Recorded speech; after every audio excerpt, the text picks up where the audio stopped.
The డిబేట్కి స్వాగతం. భారత్, బంగ్లాదేశ్ ఈ రెండు దేశాల మధ్య దశాబ్దాలుగా కొనసాగిన స్నేహబంధం ఇప్పుడు ఒక చాలా కీలకమైన మలుపు దగ్గర నిలిచింది.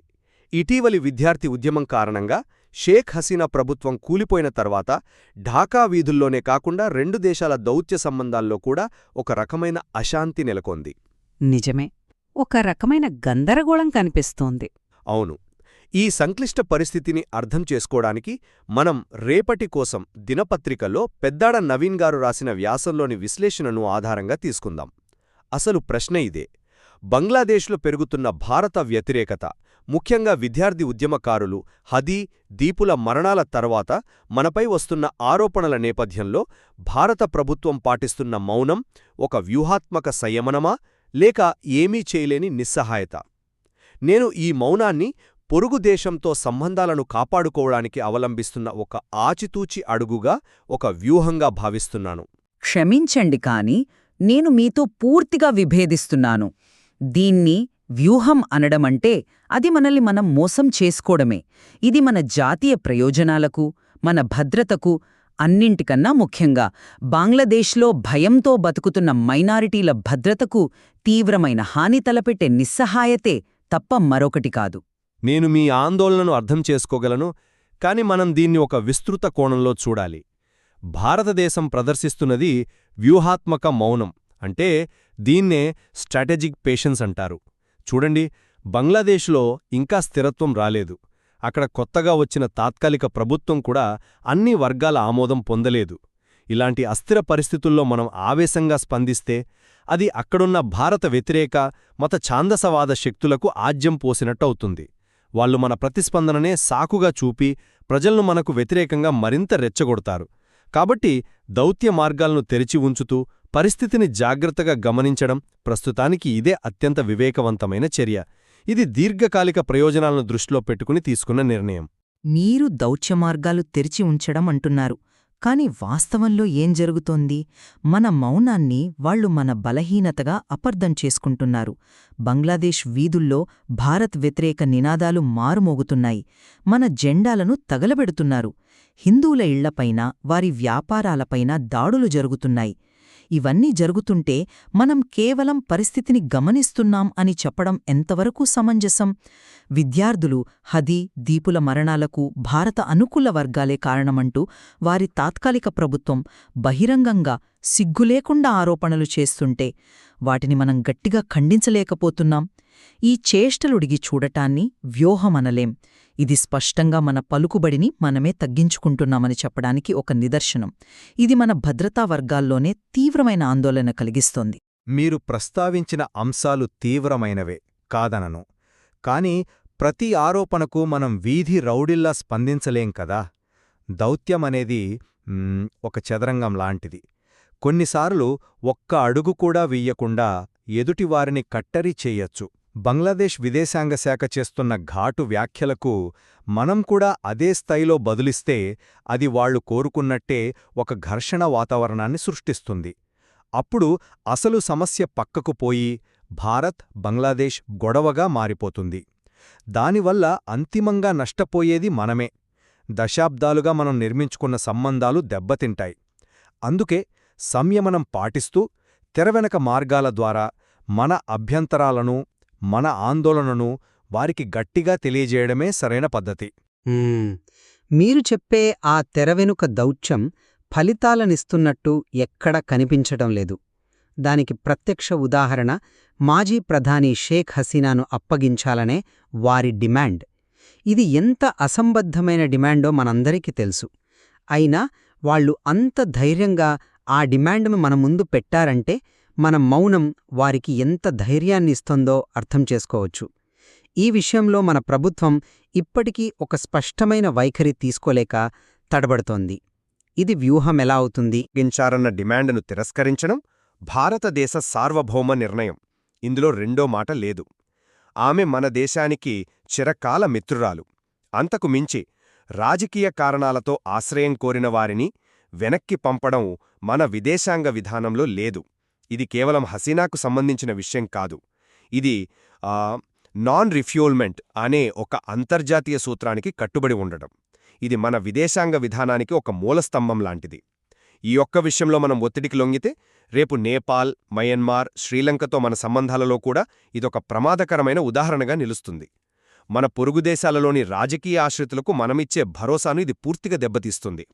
కాబట్టి ఈ విషయంలో బహిరంగంగా వాదనలకు దిగకుండా దౌత్యపరంగానే వ్యవహరించడం మన స్థిరత్వాన్ని సూచిస్తోంది, బలహీనతను కాదు. మీరు చెప్పే సూత్రాలు, సిద్ధాంతాలు అన్నీ బాగానే ఉన్నాయి. కానీ క్షేత్రస్థాయి వాస్తవికత వేరేలా ఉంది. హసీనాను అప్పగించడాన్ని మనం నిరాకరిస్తే బంగ్లాదేశ్ కొత్త ప్రభుత్వంతో సంబంధాలు పూర్తిగా తెగిపోయే ప్రమాదం లేదా? ఆమె పాలనలో తీవ్రమైన మానవ హక్కుల ఉల్లంఘనలు జరిగాయనేది వారి ప్రధాన ఆరోపణ. దాని ఆధారంగానే వారు అంతర్జాతీయ వేదికలపై మద్దతు కూడగట్టాలని చూస్తున్నారు. ఈ విషయంలో భారత్ అప్పగించం అని గట్టిగా చెప్పలేకపోతోంది, అలాగని చూద్దాం అని కూడా అనడంలేదు. ఈ అనిశ్చితి, ఈ నాంచివేత ధోరణి వల్లే పరిస్థితి కత్తిమీద సాములా మారింది. దీన్ని వ్యూహమనడం కన్నా ఒక రకమైన గందరగోళం, నిర్ణయం తీసుకోలేని స్థితి అనడం సబబుగా ఉంటుంది. నేను దీన్ని గందరగోళంగా చూడటం లేదు. ఇది సున్నితమైన దౌత్యాన్ని నడపడం. కొన్నిసార్లు వెంటనే స్పష్టత ఇవ్వకపోవడమే సరైన మార్గం. హసీనా విషయంలో అంతర్జాతీయ చట్టాలు, మన నైతిక బాధ్యతలు మనకున్నాయి. వాటిని గౌరవిస్తూనే బంగ్లాదేశ్ ప్రభుత్వంతో ఉన్న కొద్దిపాటి సంబంధాలు కూడా పూర్తిగా తెగిపోకుండా చూసుకోవాలి. అందుకే ఈ విషయంలో మౌనం పాటిస్తూ తెరవెనక చర్చలకు ప్రాధాన్యత ఇస్తున్నాం. మీరు పరిణతి అంటున్నారు, కాని ఆ పరిణతి మనకెక్కడ లాభం చేకూరుస్తోంది? మన మౌనం వల్లే బంగ్లాదేశ్ అంతర్జాతీయ వేదికలపై మనపై దుష్ప్రచారం చేయడానికి ధైర్యం చేస్తోంది. హదీ, దీపుల మరణాలకు మనమే కారణమని ఆరోపిస్తూ మనల్ని దోషిగా నిలబెట్టే ప్రయత్నంలో ఉన్నారు. ఐక్యరాజ్యసమితిలో కూడా ఈ అంశాల్ని లేవనెత్తాలని చూస్తున్నారు. మనం ఈ సమాచార యుద్ధంలో, అంటే ఈ ఇన్ఫర్మేషన్ వార్ఫేర్లో పూర్తిగా వెనుకబడిపోయాం. ఈ విషమ పరీక్షను ఎదుర్కోవడంలో మన దౌత్యవేత్తలు స్పష్టంగా విఫలమవుతున్నారు. నేను మీతో ఏకీభవించను. ఈ మరణాలను అడ్డం పెట్టుకుని బంగ్లాదేశ్ అంతర్జాతీయంగా మనల్ని ఇరుకున పెట్టాలని ప్రయత్నిస్తున్న మాట నిజమే. అయితే మనం తొందరపడి, ఆవేశంగా స్పందించి వారి ఆరోపణలను ఖండిస్తూ రోజుకో ప్రకటన ఇస్తే ఏమవుతుంది? మనం వారి ఆరోపణలకు అనవసరమైన ప్రాధాన్యత, ప్రామాణికత కల్పించినట్టు అవుతుంది. ఒక అబద్ధానికి మనం ఎంత గట్టిగా సమాధానం చెబితే ఆ అబద్ధం అంత ఎక్కువగా చర్చనీయాంశమవుతుంది. దాని బదులు వాస్తవాలు వాటంతట అవే బయటకు వస్తాయని వేచి చూడటం, సరైన సమయంలో సరైన ఆధారాలతో మన వాదనను బలంగా వినిపించడమే సరైన దౌత్యం.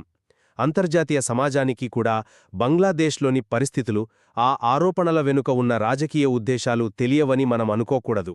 క్షమించండి, అది కేవలం ఆశావాదం లేదా మనల్ని మనం వంచించుకోవడమే. వాస్తవాలు వాటంతట అవే బయటకొస్తాయి అని మనం ఎదురుచూస్తూ కూర్చుంటే ఈలోపు జరగాల్సిన నష్టం జరిగిపోతుంది. అంతర్జాతీయ సమాజం దృష్టిలో మన ప్రతిష్ఠ దెబ్బతింటుంది. ఈ రాజకీయ చదరంగంలో మన మౌనం మనల్ని బలహీనపరుస్తోంది, మన ప్రత్యర్థులకు బలాన్నిస్తోంది. మనం స్పందించినప్పుడు వారి ఆరోపణలే నిజమని నమ్మే ప్రమాదముంది. ఒక అబద్ధాన్ని 100 సార్లు చెబితే అదే నిజమవుతుందంటారు. ఇక్కడ అదే జరుగుతోంది. వాళ్లు మనపై బురద చల్లుతుంటే మనం మౌనంగా ఉండి ఆ బురద ఆరిపోయేదాకా ఎదురుచూస్తామనడం తెలివైన పని కాదు. నేను ఒప్పుకుంటాను. కానీ బహిరంగంగా ఘర్షణకు దిగడం వల్ల కలిగే దీర్ఘకాలిక నష్టంతో పోలిస్తే ఇది చాలా చిన్నది. మనం వారి ఆరోపణలకు సమాధానం చెప్పడం మొదలుపెడితే అది వాదోపవాదాలకు దారితీస్తుంది. దౌత్య సంబంధాలు పూర్తిగా దెబ్బతింటాయి. మన దృష్టంతా ఈ గొడవమీదే ఉంటుంది. దాని బదులు తెరవెనుక అమెరికా, యూరప్, జపాన్ వంటి దేశాలతో మాట్లాడి అక్కడి వాస్తవ పరిస్థితులను వివరించడం ఎక్కువ ప్రభావవంతంగా ఉంటుంది. దౌత్యంలో కొన్నిసార్లు గట్టిగా అరవడం కన్నా నెమ్మదిగా మాట్లాడటమే ఎక్కువ పనిచేస్తుంది. మనం నిజం వైపున్నాం కాబట్టి ఆవేశంతో కాకుండా ఆలోచనతో వ్యవహరిస్తున్నాం. అయితే నిజమైన బాధితుల గురించే మనం మాట్లాడుకుందాం. బంగ్లాదేశ్లోని హిందూ, బౌద్ధ మైనారిటీల గురించి మీ ఆలోచనేంటి? మన ఆలోచనతో కూడిన మౌనం వారిని కాపాడుతోందా? అక్కడ హిందువులపై, వారి ఆస్తులపై, దేవాలయాలపై దాడులు జరుగుతున్నాయి. ఇస్కాన్కు చెందిన చిన్మయ్ కృష్ణదాస్ లాంటి వారిని అక్రమంగా అరెస్ట్ చేస్తున్నారు. ఇలాంటి సున్నితమైన అంశాలపై భారత ప్రభుత్వం కేవలం మేము ఆందోళన చెందుతున్నాం అని ఒక చిన్న ప్రకటనిస్తే సరిపోతుందా?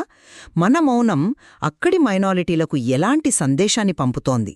భారత ప్రభుత్వం మమ్మల్ని గాలికి వదిలేసిందనే అభద్రతాభావాన్ని వారిలో కలిగించడం లేదా? బంగ్లాదేశ్లోని హిందువుల భద్రత విషయంలో భారత్కు తీవ్రమైన ఆందోళన ఉంది. ఈ విషయంలో ఎలాంటి సందేహం లేదు. అయితే వారిని కాపాడటానికి ఉత్తమ మార్గం ఏది అనేది మనం ఆలోచించాలి. మనమిక్కడ నుంచి గట్టిగా హెచ్చరికలు జారీ చేస్తే అది అక్కడున్న మతతత్వ శక్తులకు ఒక వరంలా మారుతుంది. చూశారా, భారత్ మన అంతర్గత వ్యవహారాల్లో జోక్యం చేసుకుంటోంది, అందుకే మనం హిందువులపై దాడి చెయ్యాలి అని చెప్పడానికి వాళ్లకొక కారణం దొరుకుతుంది. అది పరిస్థితిని మరింత ఉద్రిక్తంగా మారుస్తుంది. చివరికి నష్టపోయేది అక్కడి మైనారిటీలే.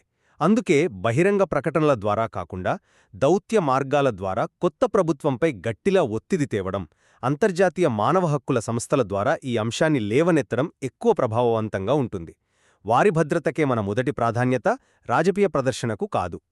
స్పందన ఈ నామమాత్రపు ఆందోళనలు అక్కడి భారత వ్యతిరేక శక్తులకు మరింత ధైర్యాన్నిస్తున్నాయి. భారత్ ఎంతసేపు ప్రకటనలిస్తుంది తప్ప ఏమీ చేయలేదు అనే భావన వారిలో బలపడుతోంది. అందుకే వారు రెచ్చిపోతున్నారు. బలమైన సందేశం పంపడంలో మనం విఫలమవడం వల్లే అక్కడ దాడులు పెరుగుతున్నాయి. మన మౌనం అక్కడి మైనారిటీలను రక్షించడం లేదు, వారిని మరింత ప్రమాదంలోకి నెడుతోంది. ఢిల్లీ మాకోసం మాట్లాడదు అనే నిస్సహాయత వారిలో పెరుగుతోంది. ఒక ప్రాంతీయ శక్తిగా మన పౌరులనే కాదు, మన మూలాలున్న ప్రజల ప్రయోజనాలను కాపాడటంలో కూడా మనం విఫలమవుతున్నాం. ముగింపుగా చెప్పాలంటే బంగ్లాదేశ్ విషయంలో భారత్ ఆచితూచి వ్యవహరించడం సమర్థనీయమే. పొరుగుదేశంతో సంబంధాలు చాలా సున్నితమైనవి. తొందరపాటు నిర్ణయాలు, ఆవేశపూరిత ప్రకటనలు దీర్ఘకాలంలో పూడ్చలేని నష్టం చేస్తాయి. బంగ్లాదేశ్లోని తాత్కాలిక ప్రభుత్వం శాశ్వతం కాదు. భవిష్యత్తులో ఏర్పడే ఏ ప్రభుత్వంతోనైనా సత్సంబంధాలు కొనసాగించాలంటే ఇప్పుడు సంయమనం పాటించడమే ఉత్తమమైన మార్గం. ఇది నిస్సహాయత కాదు, క్లిష్ట పరిస్థితులలో చూపించాల్సిన దౌత్య పరిణితి. కాబట్టి ప్రస్తుత మౌనం ఒక వ్యూహాత్మక ఎత్తుగడే.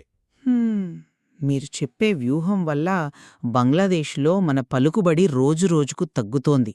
మన శత్రువులు, ముఖ్యంగా చైనా, పాకిస్తాన్ వంటి దేశాలు అక్కడ బలపడుతున్నాయి. దౌత్యంలో మౌనం కొన్నిసార్లు అవసరమే కావచ్చు, కాని నిరంతరం మౌనం చేతకానితనంగానే పరిగణించబడుతుంది. క్రియాశీలక దౌత్యం అత్యంత అవసరమైన ఈ సమయంలో మనం నిష్క్రియాపరత్వంగా ఉండటం సరైన విధానం కాదు. ఈ మౌనం వల్ల కలిగే నష్టం మనం మాట్లాడటం వల్ల కలిగే నష్టం కన్నా చాలా ఎక్కువని నా అభిప్రాయం.